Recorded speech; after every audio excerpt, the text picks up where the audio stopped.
on the stage, and good afternoon to everyone who's here. Thank you for joining us here in this rather cool cinema environment. Gentlemen, do have a seat. I will introduce you from your seats. But we're going to be nice and casual here today, although the conversation that we're having is very, very important. I suppose in many ways, the next panel is going to focus on the topic of the summit from my point of view. But frankly, I don't think I'm overplaying it to say it is the topic of our lifetime.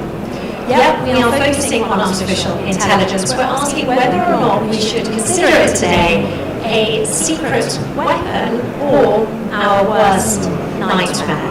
This session is going to delve into the evolving relationship between artificial intelligence and the media and creative sectors, from disruption all the way through until hopefully opportunity.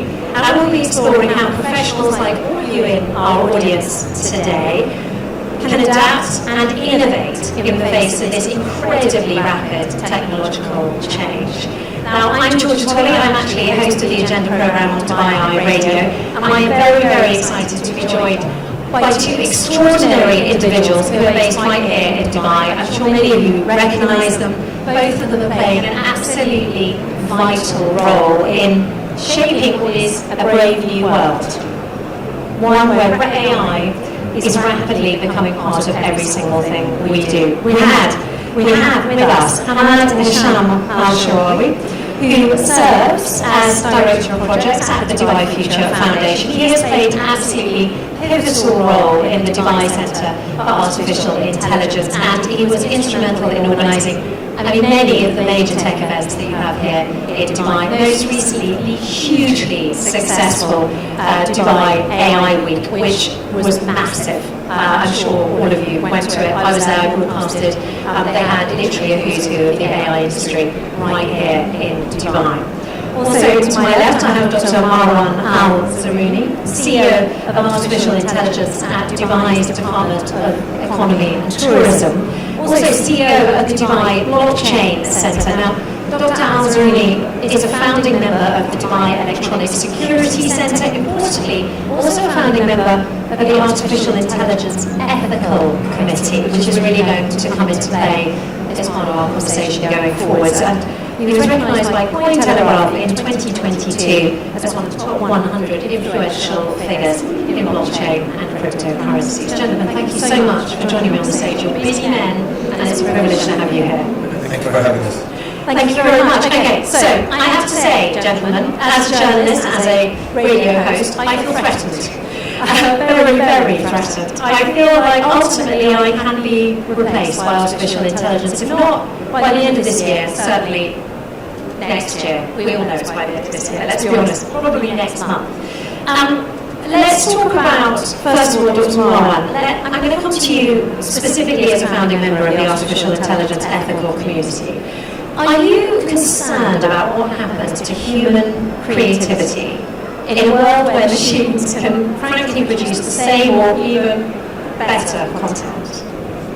Thank you first of all, and it's a very interesting topic. We're sitting in a setting which is a cinema, surrounded by artwork that is AI generated mostly, but human augmented as well. The creativity for creating these artworks and creating these movie posters is inspired by actual movies. There's IP tied to it as well. There's a lot of other things that could be considered that are now hot topic, but will become a part of the background, just like these pictures are the background. Artificial intelligence is there to stay. I think it's going to be a very challenging endeavor when it comes to IP. The UAE is taking bold steps when it comes to recognizing intangible IP, but also it's a starting point, and there's a lot to be learned, and it's going to be an ongoing conversation with the creatives, with the AI generators, and we have to reach some kind of a middle ground between the two, where we provide mechanisms to stop the legitimate use of AI, at the same time provide funding mechanisms for the rightful owners of IP. Like you mentioned, I'm CEO of Blockchain Center, as well as CEO of AI for Dubai Economy and Tourism.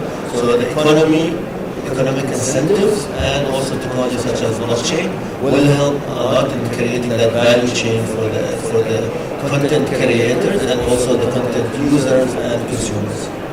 It's interesting seeing every sort of fibre of this sort of story is woven through your various different titles. It's really interesting that you really are at the intersection of this topic. Hamad, in this brave new world, and I use that phrase very deliberately because it is a scary new world as well, for me at least, probably not for you guys. What are the opportunities for the UAE and the wider region for ethical AI adoption, such as what Dr. Marwan just described? First of all, thanks for having me here today. Glad to be joined by both of you. And I think building on what Dr. Marwan mentioned, that AI is here to stay absolutely.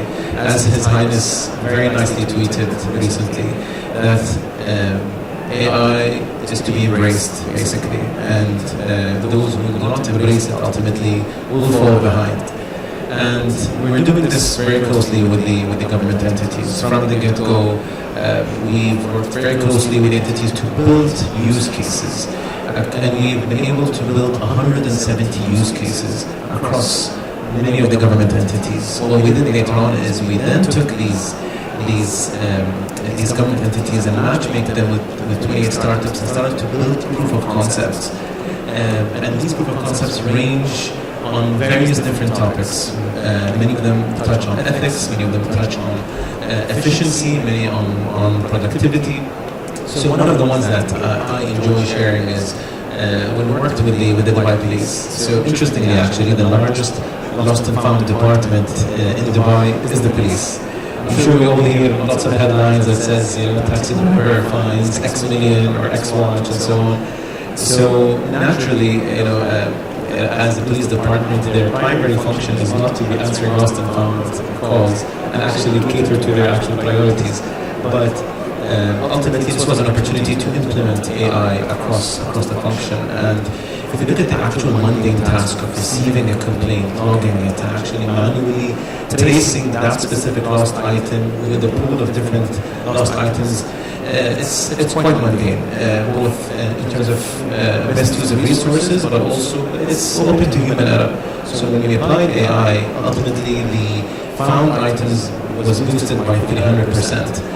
And it was just really quick, being able to just use AI, being able to tell this is the type of phone model, this is the color, this is when and where, and so on, and being able to actually connect it with the actual person who lost it when it helped. So these are just some of the examples of where we are able to boost productivity across our function. So undoubtedly, in the media landscape, so far, for me personally, I've been using AI in a similar way. I help it, helps me write scripts, it helps me write pithy, clever headlines. Every now and then it comes up with a nice twist on a phrase that I like to throw into my script. And I try not to rely on it too much. There's still a vibe that I think it's cheating, which of course it's not. It's a tool that everyone should be using, but all that is about sort of the way you change your approach to it. In that context, Dr. Marwan, if journalists are using it more and more, what does that mean for trust in the media? How do we preserve credibility in a sort of AI-driven content landscape? Obviously, I mentioned journalism there, but you've got the same context in script writing, in film production, in every single strata of the media landscape. 100%. I think one of the things that you will see happen is you will very quickly distinguish, and there will be a kind of a disparity between people who use it and people who don't, number one. That gap will become larger and larger. And then people who actually use it will be able to use it at scale, produce more artwork, more articles, more content, better kind of suited content, more kind of granular content. Instead of producing one video in one language, they will be able to produce multiple videos with multiple scenarios in multiple languages. And their overall output quality and quantity will be better at scale. And they could replace whole divisions of companies as well, or even the content in a whole radio station in your case. I know I'm going. But I could be the person. And there are industries where this is already happening or starting to happen. before to produce any line of code, the lower amount of people you have, the better the code is, because there's no that much of learning between one coder and the other. It's basically there's a vibe between the smaller team, but when you go bigger, like 9 or above coders, the vibe goes down. But now there's a concept called vibe coding, whereas one person can have the same output as a huge team of coders. And this is where we're going towards. Not only that, what we will see as well happening is the advent of one-person startups, where the person is augmented. Every kind of talent that he doesn't have is augmented with AI, including marketing, including finding and business development, finding customers, finding marketing materials. Instead of using agencies, you will have an AI agent doing that function. Payments and payroll, there's no other employees, remember that. So all the expenses and that kind of stuff.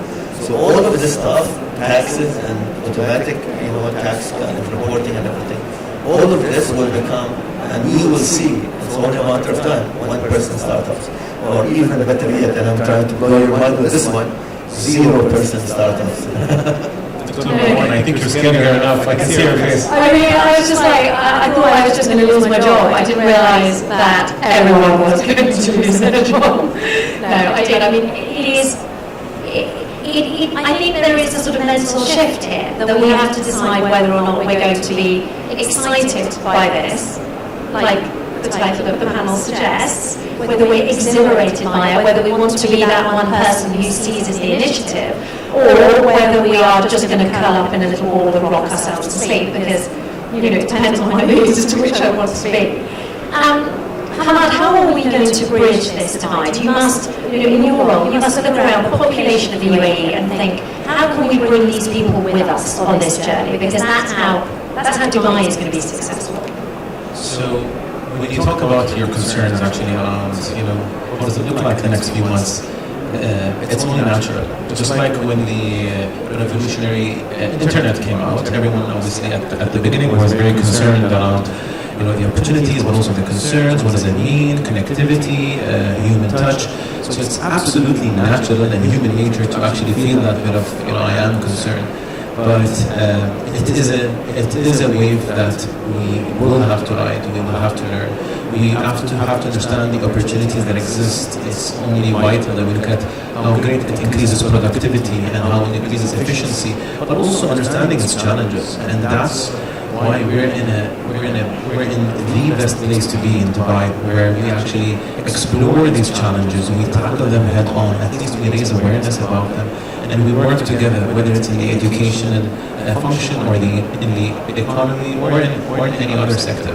So that's absolutely vital. And what we're doing at the Dubai Future Foundation and the Dubai Center for AI is we're looking for ways to boost talent. One of them is obviously we're the first government in the world to announce chief AI officers, of which we're actually very honored to have Dr. Marwan as one of our chief AI officers in the government. And there are other governments that follow suit after Dubai. But also, being the first mover, we do so many things differently. And we announced the 1 Million Prompters Initiative, where we aim to educate 1 million individuals in Dubai when it comes to the basics of prompt engineering, free of charge and accessible to everybody. But the concept here is not just to create platforms, but to raise the baseline when it comes to awareness and AI literacy, also top-down as well. And then also, from the get-go, when we first started, we welcomed 400 government employees and trained them the necessary tools and sent them back. As you can see here, what we're trying to do is we're trying to create basically AI experts that they are themselves experts between this and between the use cases that are adopted from a more sectorial aspect can only be beneficial because at the end of the day, they're the expert that are going to be taking this forward. That's very reassuring, actually. It does make you feel like you're living in the right country. And obviously, as a British person, I have made a choice, a glorious choice to live here. And certainly, I do think that Dubai is ensuring that it remains at the forefront of this new technology. And that is absolutely fantastic. I am still a bit nervous, though. You can't escape from it. Dr. Marwan, would you suggest that considering the current, I mean, you're so deeply rooted in this subject, do we still have control of the AI narrative, do you think? People in this audience, is there still time for you to jump on the wave, or has it swept past us already, if you're not head of the AI committee, for example? I think, look, there is enough time. I think there's never too late. I think we're still in the very early days of AI. I think the opportunity is always there to jump in, and you owe it yourself to learn. And you are lucky, actually, that you are in the UAE, because we have the 1 million prompters challenge. We have a lot of online content through different learning management systems and different initiatives, whether they are from the government or the private sector, that are available online. So the onus is on you to take upon yourself to jump into those learning and take that first step to take an online course or an in-person course, or ask a person who knows about AI what is the best way to start. In every walk of life, whether you are blue collar or white collar employee or worker with your hands, or you are doing office work or field work, in every single kind of work area, there is improvement to be made, and AI would be an overarching kind of tool that you can use.